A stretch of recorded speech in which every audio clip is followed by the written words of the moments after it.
The first time I saw him, he was sliding the motion for new landscaping across the oak conference table at the Lakeview Ridge HOA meeting like it was nothing more than mulch and dollars. But to me, it was a quiet storm. He wore a blue Oxford shirt rolled to the elbows.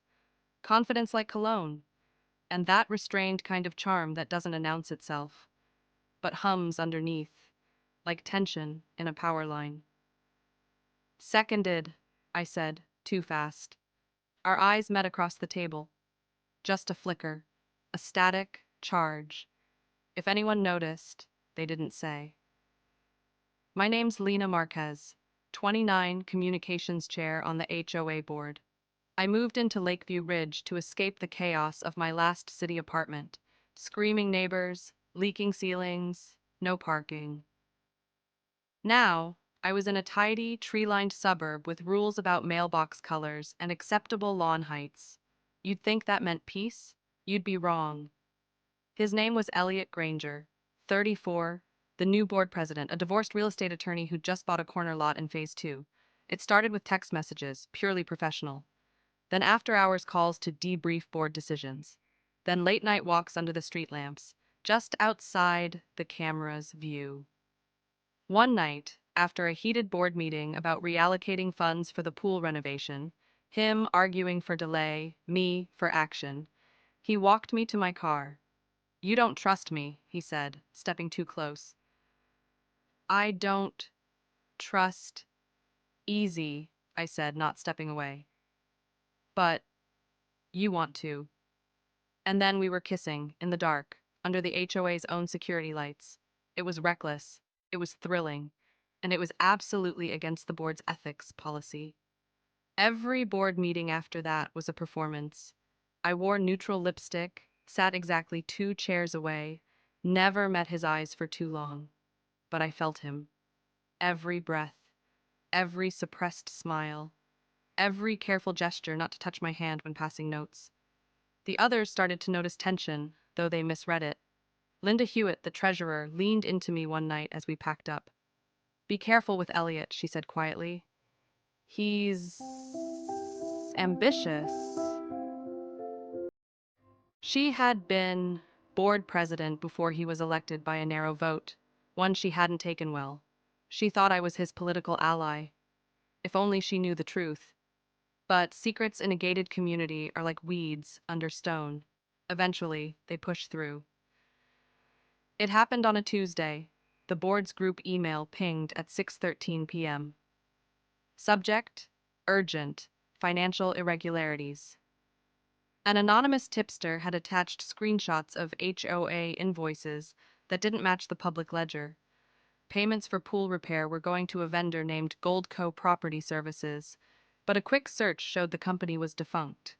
Linda called an emergency session. Elliot was tense. I saw it in his hands, usually still, now twitching against his thigh.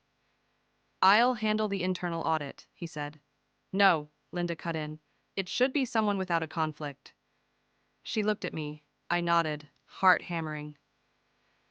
As I reviewed the documents that night, a sick feeling twisted inside me. The address on one invoice? It matched Elliot's billing P.O. box.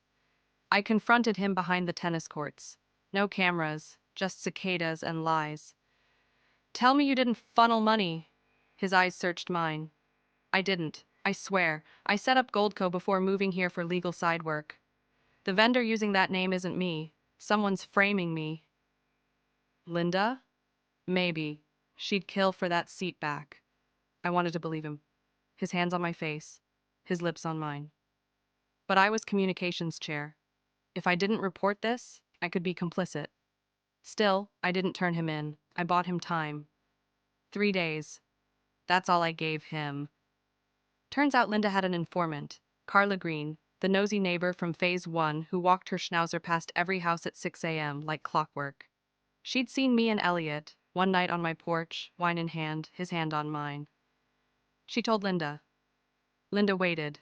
At the next meeting, she struck. "Before we begin," she said calmly, "I'd like to motion to remove Ms. Marquez due to an undisclosed romantic conflict of interest with the board president." Gasps. I froze. Elliot stood. This is a witch hunt. Then let's vote and see who's flying the broom, Linda snapped. The vote passed, 3-2. I was out. He wasn't. But Linda had played it wrong, because now I was free. With no board position to protect, I went rogue. I called the IRS, ran the EIN numbers, met with a private investigator Elliot once worked with. We dug through shell corporations, fake vendor trails, even Linda's old campaign filings. And there it was. Linda had set up a fake gold co. months before Elliot moved in. She'd forged invoice trails and pinned the paper trail on Elliot's old P.O. box, still tied to his name, but inactive. The final nail? A wire transfer from the HOA reserve fund to a bank account registered to Linda's niece, masked as a contractor. I had proof. But if I exposed it, Elliot would be cleared. And we would be exposed too. I stood at the next HOA open forum. Just a resident now. No title. I requested my 3 minutes. Transparency, I began, is the lifeblood of a community. And secrets, no matter how carefully buried, rot from the inside. I displayed the files, the dates, the transfers, the connection to Linda.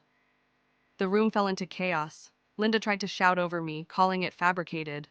But the board voted 4-1 to suspend her, pending formal investigation. Elliot? He never said a word during the whole thing. Just watched me like he was seeing me for the first time.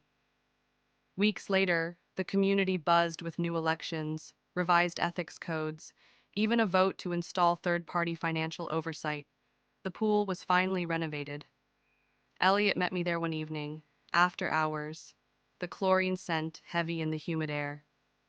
"You saved me," he said. "I saved the board. You just came attached." He laughed, soft, sad. "You still in love with me?"